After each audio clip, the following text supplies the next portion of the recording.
lying in the dust. They called her worthless. The market was loud and full of shouting. Voices from every side screamed prices, names, and insults. Alien traders stood behind dirty wooden stalls holding chains. Some cages were shaking, others were silent. It smelled like sweat, metal, and old sadness. In the corner of the market, next to a broken wall, a girl sat on the ground. She was not in a cage. She wasn't even standing. She was tied to an old metal pole with a rusty chain around her ankle. Her body was thin, so thin you could count her ribs. Her skin was dusty and full of scars. One eye was swollen shut. Her clothes were only a torn piece of cloth, barely covering her. People walked past her like she was trash. Some laughed. Some made cruel jokes. "Only 10 credits?" one alien said, pointing at her. "That's too much for a broken slave." Another replied, "I wouldn't take her for free. Probably diseased." She didn't speak. She didn't move. Her head stayed down, hair covering most of her face. She looked like she didn't even hear them. The trader who owned her stood nearby. He was big and mean-looking, with red skin and thick arms.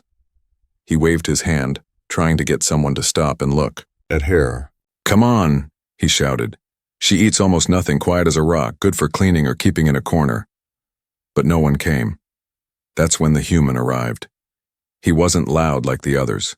He wore simple clothes, worn boots, a brown jacket, and a bag over his shoulder. His face was tired, like someone who had seen too much war and pain. But his eyes were calm and sharp. He walked past the other slaves, past the clean ones, past the pretty ones, and he stopped in front of her. He didn't laugh. He didn't ask questions. He just looked at her. The trader rolled his eyes. "You want that one? You sure, human, she's not worth the dirt she's sitting in?" The human didn't speak. He knelt down slowly in front of the girl. She didn't raise her head. "Can you hear me?" he asked, voice soft. Nothing. He placed a bottle of water in front of her. Her fingers twitched. For a second it looked like she might reach for it. But then she stopped, as if afraid. "She hasn't eaten in 2 days," the trader said. "Won't speak, might be mute." The human stood up. He pulled a few coins from his bag. 10 credits. Exactly what the trader had written on the price board next to her. "You're serious?" the trader said, almost laughing. The human nodded. The chain was unlocked. The girl didn't run. She didn't even react. The trader shoved her forward, and she fell at the man's feet. "She's yours now. No returns." The human bent down, gently picked her up, and carried her in his arms. People stared as he walked through the market. Whispers followed him. "Crazy human. She's useless." 10 credits wasted, but he didn't care. He took her far from the market into the lower parts of the city where his old shelter was. It was small, made of old metal and thick curtains, but clean. Inside, he laid her down on a soft mat. He brought a blanket, clean water, warm broth. She didn't touch anything at first, just stared at the wall, eyes wide like a trapped animal. He didn't push her. He just sat nearby and said, "You're safe here." That night, he didn't lock the door. She could have left, could have crawled away, but she didn't. She stayed. The next morning, her fingers reached for the water. Later, she took a sip of the soup. Still, she didn't speak. But something in her eyes had changed. There was a small light there now, a tiny spark. The human smiled. "Good," he whispered. "One step at a time." Outside, the market continued to laugh. But far away in a quiet corner of the city, a girl who had been called worthless had taken her first sip of hope. The shelter was quiet. Only the soft hum of wind outside filled the space. The girl sat on the mat, still wrapped in the blanket the human had given her. Her hands were shaking. Her eyes moved from the food bowl to the door, to the strange man who had brought her here. She didn't understand him. Not yet. Why would someone spend even 10 credits on someone like her?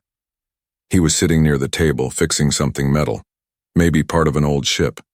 He worked calmly, not looking at her too much, as if he didn't want to scare her. The way he moved, the way he breathed. It was peaceful, so different from the loud shouts and pain she had known her whole life. The girl had no name, or if she did, it had been beaten out of her memory long ago. All she remembered was cold, hunger, chains, and the sound of cruel laughter. But this place was different. He never yelled. He never touched her without warning. He gave her food, clean water, and space. She watched him all day. And at night, when she thought he was asleep, she crept closer to the small bowl of soup he had left. Her stomach growled, but she hesitated. What if it was a trick? What if he hit her for taking it? But nothing happened. So she ate. The next morning he smiled when he saw the empty bowl. He didn't say anything, just placed a new one down and added a warm cup of tea beside it. Her fingers twitched again. She still didn't speak. Later that day he brought out a folded cloth. It was a soft robe, old but clean. He left it on the mat and walked away. She waited until he was outside. Then slowly, with careful fingers, she took off the filthy rag she had always worn and changed into the robe. It felt warm against her bruised skin. She looked down at herself, surprised. For the first time in years, she didn't feel ashamed of how she looked. That evening, the human finally asked, "Do you remember your name?" She didn't answer. Not because she didn't want to, but because she truly didn't know. Her voice was broken from silence. He didn't ask again. Instead, he told her his name. Joran. A simple man. Once a pilot in a human fleet. He had been injured in a war and now lived alone on this outer colony. No family, no friends, just quiet days fixing machines and minding his own business. Until he saw her. "I didn't plan to buy anyone," he said, voice soft. "But the way they laughed at you like you were less than nothing, I couldn't walk away." The girl stared at him. She wanted to believe he was telling the truth, that he didn't want to use her or sell her later for more money. But her mind was still full of fear. The next day he walked to the market again, but this time alone. She watched him leave through a small gap in the curtain. Part of her feared he would not come back, that he had only saved her out of pity and now he was done. But before nightfall he returned, with fresh fruit, bread, and something else. A tiny mirror. He handed it to her without a word. She took it slowly, confused. Her hands trembled as she looked inside. The reflection shocked her. Her face was bruised and thin. Yes, but her eyes had life again. The warm robe, the clean skin, the food. It had started to change her. Not just her body, but her mind. She didn't cry, not yet, but her eyes stayed fixed on the mirror for a long time. That night she finally spoke. Just one word. Why? Her voice was dry, rough like sandpaper, but he heard her clearly. He looked up from his seat, surprised, but not too surprised. He didn't smile or laugh. He just answered quietly, "Because you're not trash. You're a person. You just forgot that, I'll remind you." She didn't reply. Her throat burned too much to speak again, but that word, it was enough. It opened something inside her, a door she thought was locked forever. The days passed slowly. She spoke more, only a few words. "Thank you. Yes. No." But her voice was coming back, and so was her spirit. One morning, she looked out the window and saw children playing in the street, free, smiling, alive. She touched her chest and felt something strange. Hope. For the first time since she had been chained, since she had been sold, beaten, and mocked, she hoped for more. Not much. Not yet. But enough to sit beside the human that evening and whisper something that made his heart stop. "I want to live." He didn't say a word. He just nodded and placed his hand gently on the floor beside hers. Not touching, just near enough for her to know. She wasn't alone anymore. The days turned quiet but steady. Each morning Joran left early to work on machines or barter for supplies.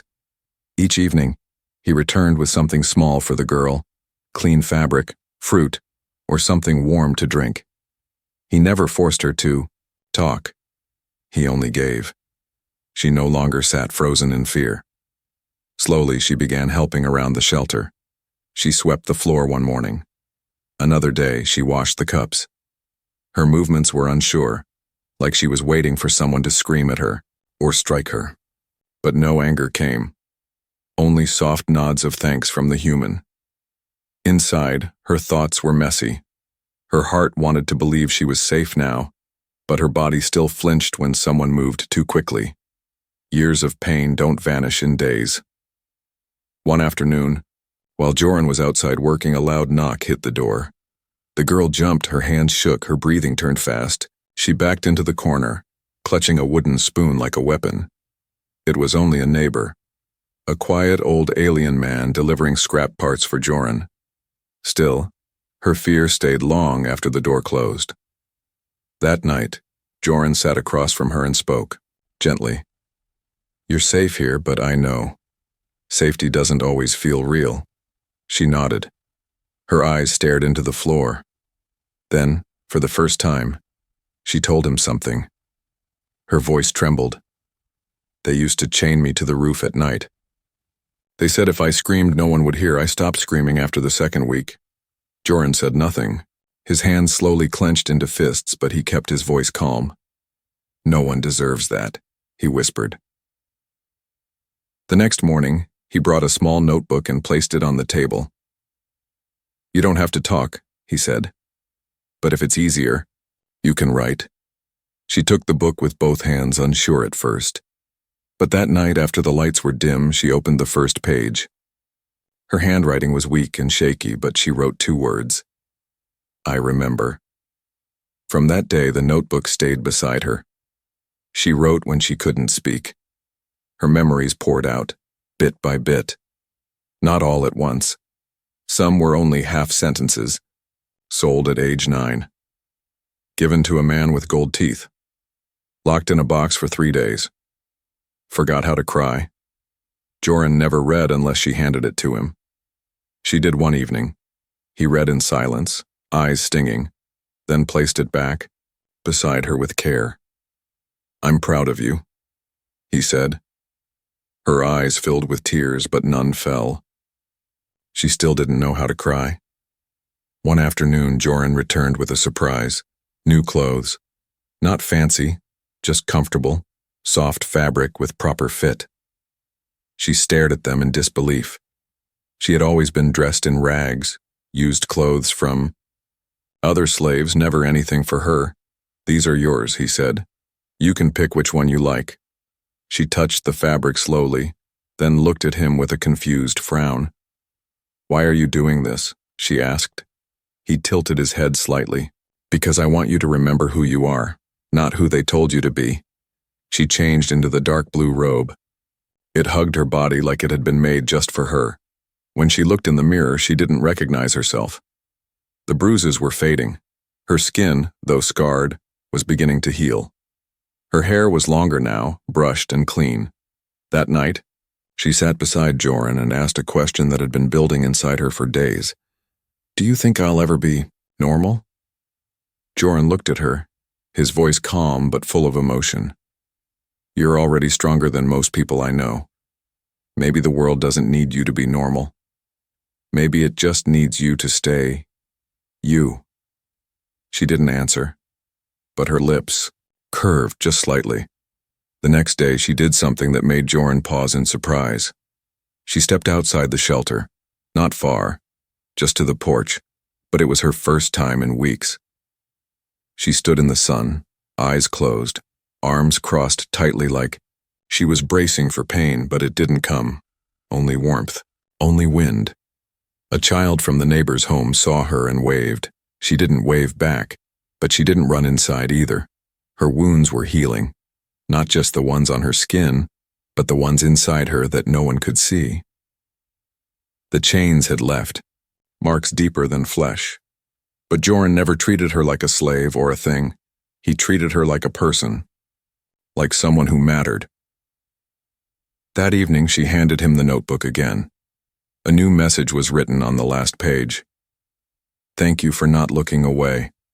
He smiled as he read it, then quietly closed the book and looked at her. "I never will," he said, and for the first time in her broken, stolen life, she believed him. The wind blew softly across the dusty town streets as the girl walked beside Joran. Her steps were slow but steady. The blue robe she wore moved gently with the breeze. It had been weeks since he had taken her from the slave market, and this was the first time she had walked back into the city by his side, free, clean, and standing tall. The market hadn't changed. The same shouting, the same smells of smoke and sweat, and the same traders calling out their prices.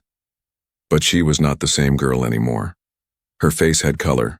Her eyes were open. Her hands no longer shook with every sound. She kept her head up as she walked past the cages, past the same stalls where they once called her worthless. Some of the traders laughed and joked, but others squinted, trying to place her face. Something about her looked familiar. It was only when she and Joran passed the stall with the rusty pole, the very same one she had once been chained to, that one of the traders recognized her. "Wait," he muttered, stepping forward. "Is that—" Joran stopped walking and turned his head slightly. The girl stood still, her back straight. She didn't flinch. She didn't hide. The trader gasped. "That's her. That broken thing from the corner?" Other stall owners turned to look. Whispers started spreading. Some leaned over to get a better view. Others laughed, still not believing. "That can't be the same girl. She looks different." Someone cleaned her up real good, but she heard all of it and didn't lower her eyes. Her heart pounded, but she stood tall. Joran didn't say anything. He gently reached into his coat and handed the girl a small pouch. Inside was a list of items they needed: wires, food, and some old tools. He gave her a nod. "You can do this," he said quietly. She held the pouch tightly in her hand and looked up at him. Then, without another word, she stepped forward and walked alone toward the stalls. The traders stared. The same girl they had mocked now moved with quiet grace. She asked for the items in a soft but steady voice. She counted the credits properly. She kept her chin raised, her posture firm. One old alien woman selling cloths looked at her closely and said, "Child, are you all right? You look stronger." The girl paused. "I am." Back where Joran waited, a few rough-looking buyers approached. "Him. That girl," one of them said. "You bought her for 10 credits, didn't you?" Joran nodded. "Well," the buyer continued, "I'll give you 5,000 for her right now. Rare species. Pretty now. Good return." Joran's face didn't change.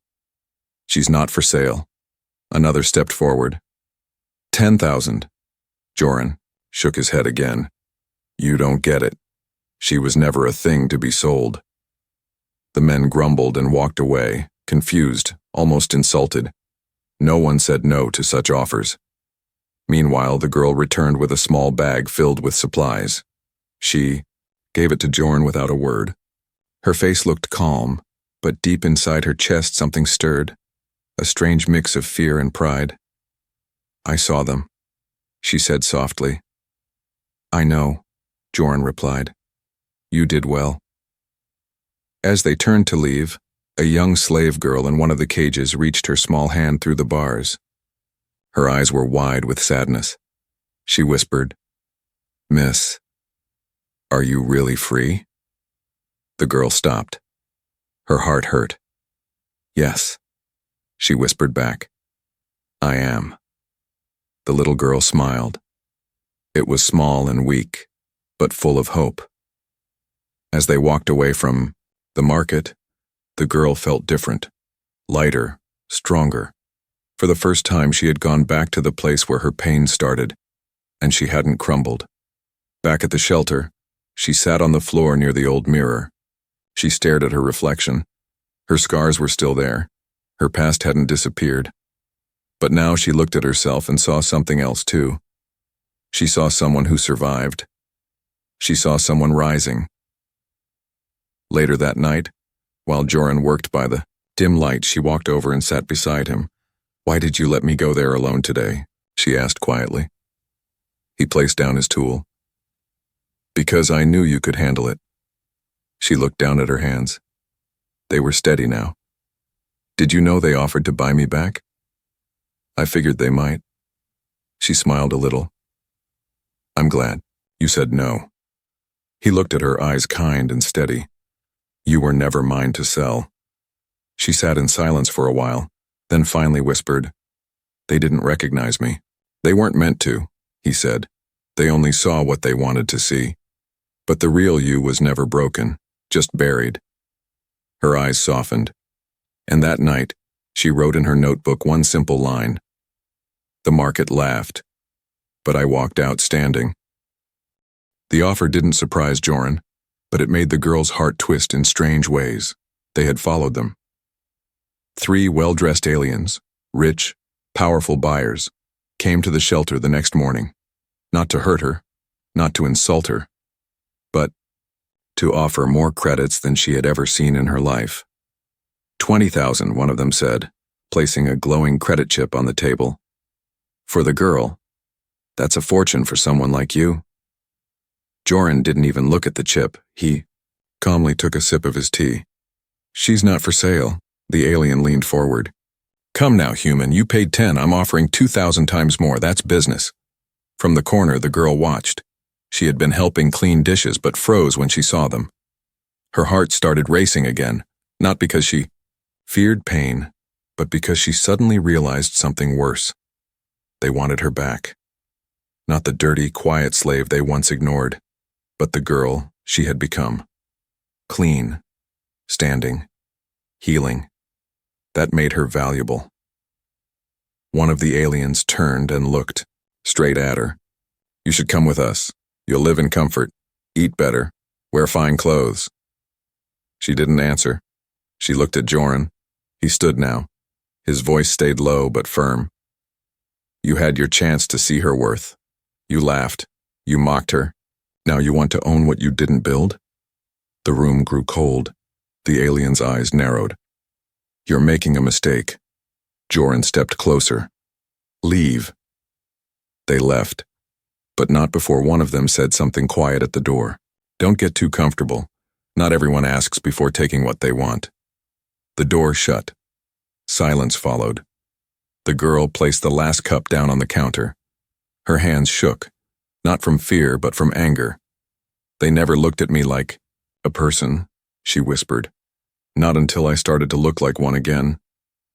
Joran sat down beside her. "They still don't. They only see something they can use." She stared at the credit chip they had left behind. It was still on the table, glowing faint blue. She picked it up and held it tightly in her fist.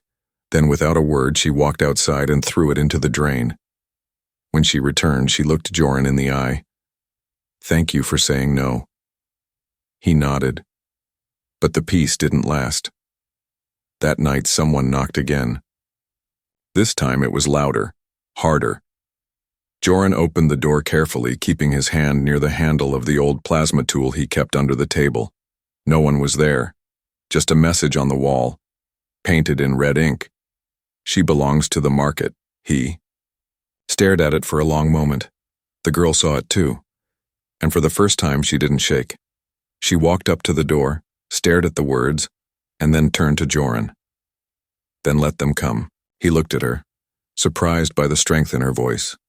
"They don't own me anymore," she said. "And they never will again." Still, he didn't take the warning lightly. He started locking the door at night, reinforcing the back wall, teaching her how to hold the plasma cutter, how to press the right buttons if something ever happened. She listened carefully. She asked questions. She learned. The next night, they didn't knock. They tried to break the door. It happened after midnight. A loud bang, then another. The girl was already awake, standing in the corner, clutching the emergency baton Joran had given her. Joran shouted something and activated the lockdown panel. The metal walls sealed tight. 3 shadows tried to force their way in. The girl didn't hide. She stood in front of the table, ready, and then something snapped in her. She wasn't just defending herself, she was defending her home. Joran threw a smoke flare through the side window. The attackers choked and scattered, confused. The alarm went off. Neighbors rushed out of their shelters. Lights turned on across the street. And just like that, the attackers ran. The girl stood there, heart pounding, breath shaking, but her hands never dropped. Later, Joran turned off the alarm and looked at her. "You all right?" She didn't answer at first. Then she whispered, "I didn't run." "No," he said, smiling slightly. "You didn't." The next day, she painted over the message on the door. She used white paint, thick and strong, and above it, she wrote something new in her own hand. "I belong to no one." The market had tried to take her back, but she had chosen to stay, and for the first time in her life she had fought, not just to survive, but to live. The morning after the attack, sunlight poured through the cracked window of the shelter. The girl sat on the floor wrapping a bandage around her palm. A small cut, nothing serious, but it reminded her that last night was real. Someone had tried to take her. Again. And this time she didn't scream. She didn't hide in a corner. She stood her ground. Joran brought her tea and sat across from her without saying anything at first. He respected silence, especially when it meant more than words. After a few minutes, she broke it. "I don't want to be scared anymore," she said. Joran nodded. "Then we changed that." That day, they started training. The shelter became more than a place to rest. It became a classroom, a practice ground, a space where she could rebuild more than her body. Joran showed her how to fight, how to hold her weight, how to move when threatened. He taught her where to strike, when to defend, and most importantly, how to stay calm. At first, her movements were stiff. Her arms trembled. Every sound behind her made her turn in fear. But day by day, that fear changed. It turned into focus. "You're fast," Joran said one morning after she disarmed him during a drill. She blinked in surprise. "I am?" He smiled. "You don't even see it, but your body remembers how to survive. Now it's learning how to win." She trained every morning and every evening. The girl who once couldn't hold a spoon without fear now held a baton like it was part of her. She even began running through the quiet back streets of the town when the sun was low. People watched her with curiosity. Some recognized her as the broken girl from the market. Others just saw a strong young woman who walked with purpose, but she never walked alone anymore. One afternoon, a child ran up to her with a flower. "For you," the child said. "My mom says you're the brave girl." She stared at the little flower in her hand, not knowing what to say. For so long, people only threw things at her. Now, someone offered something kind. She brought it home and placed it on the table. Joran saw it and raised an eyebrow. She shrugged. "A gift." He said nothing, just smiled. As more days passed, the girl became someone new. Not because Joran made her that way, but because he gave her space to discover it on her own. She still had bad dreams. Sometimes she woke up in the night sweating and silent, her hands clutching the blanket. But she no longer felt alone.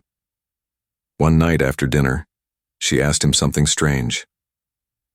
"What would you do?" She said, "If I left one day?" Joran looked at her carefully. "I'd be proud. You'd leave on your own feet, not in chains." She nodded slowly, then whispered, "I don't want to leave, but I want to know that I can." "You can." That truth changed something in her. From that moment on, she wasn't training just for safety. She was training for freedom. Not long after, the same traders who tried to steal her returned, this time more organized. She spotted one of them in the crowd while buying bread. He saw her too. Their eyes met. And this time, he was the one who looked away. That evening, she told Joran, "They'll come again." "I know," he said. "Let them." He looked at her, not in surprise, but with quiet pride. A week later they came. 3 men, hooded, armed. They waited until night, until the power grid in the street dimmed. But they didn't know the shelter had been upgraded. Reinforced walls, silent alarms, and traps. As soon as they touched the back door, the silent light in Joran's room blinked. He got up slowly, but before he could reach for his weapon, the girl was already awake, already moving. She stood near the door, not with fear, but with purpose. She stepped outside alone before they could enter. They saw her and laughed. "Little girl." One sneered. "You think you scare us now?" She didn't speak. She raised the baton slowly. One lunged at her. He didn't even see her spin. One hit to the knee. One to the ribs. He went down groaning. The second reached for her arm. She twisted, struck his hand, and sent the weapon flying. The third backed away. She stepped toward him, her voice calm. "Tell the market. I'm not theirs. Not anymore." He ran. When Joran stepped outside, two were on the ground. One was gone. The girl stood in the moonlight, her chest rising, sweat on her forehead, but her eyes clear. She didn't say a word. She didn't need to. Back inside, she cleaned the scrape on her arm quietly. Joran poured water in a cup and handed it to her. She took a long sip and smiled for the first time in days. "I didn't fight because I had to," she said. "I fought because I chose to." He nodded. "That makes all the difference." And it did, because the girl who had once been sold for 10 credit had finally taken back her power. Rain tapped gently on the roof of the shelter, but the girl didn't notice. She stood in front of the mirror, breathing slowly, staring at her reflection, not just at the face, but at the eyes. Stronger now, not wide with fear, not hiding behind shame. Her shoulders were straight, her chin lifted. She was someone else, or maybe she was finally herself.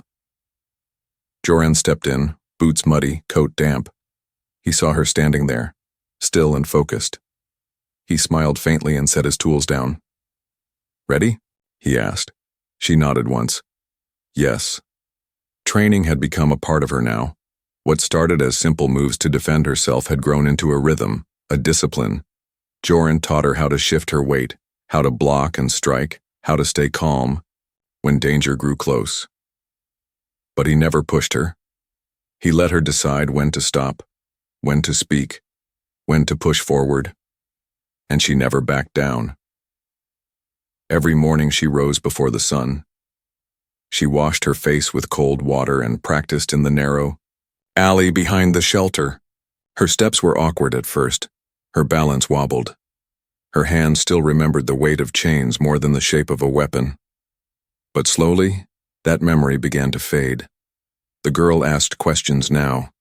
About how to fight, yes, but also about her rights, about the laws on this planet, about how long humans had lived here, about what freedom really meant.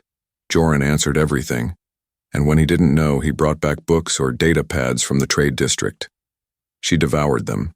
She didn't just want to survive anymore. She wanted to understand the world that had once ignored her, the world that had tried to erase her. One evening, after they finished practicing disarms, Joran handed her a wrapped package. "It's for you," he said. She opened it carefully. Inside was a light protective jacket, tough material, flexible, and her size. Her fingers ran over it slowly. "It's not a uniform," she said. "No," he replied. "It's a reminder of..." "What?" "That you're no one's slave anymore." She didn't speak, she just pulled it on. It fit perfectly. That night, a knock came again. Not like before, not heavy or threatening, just cautious. Joran opened the door. An alien woman stood there shaking, holding the hand of a small boy. Her clothes were torn, her eyes were wide. "Heard," she whispered. "I heard what your girl did to the buyers. I need help." Behind her, 3 more figures stepped forward, 2 teenagers and another child. All were tired, dirty, scared. Joran looked at the girl. She didn't hesitate. She opened the door wider. "Come in," she said. "You're safe here."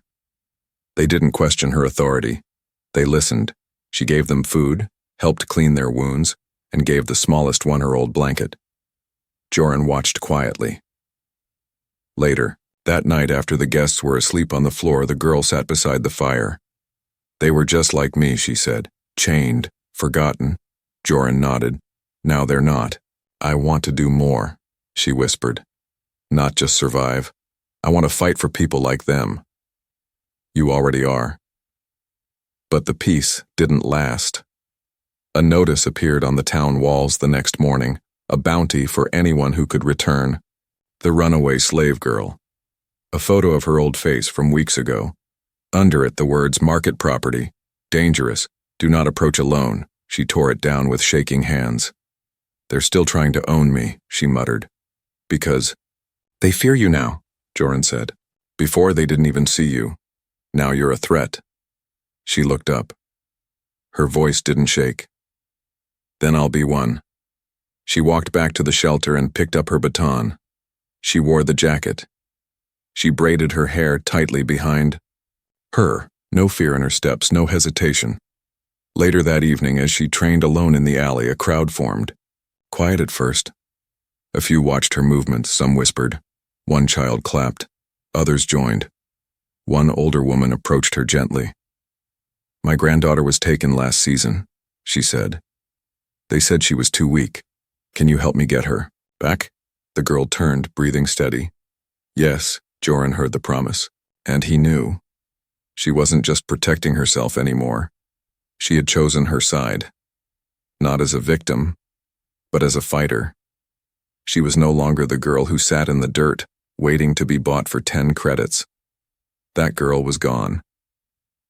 In her place stood someone who had been broken but never destroyed, and this time when the market came for her again, she would be ready.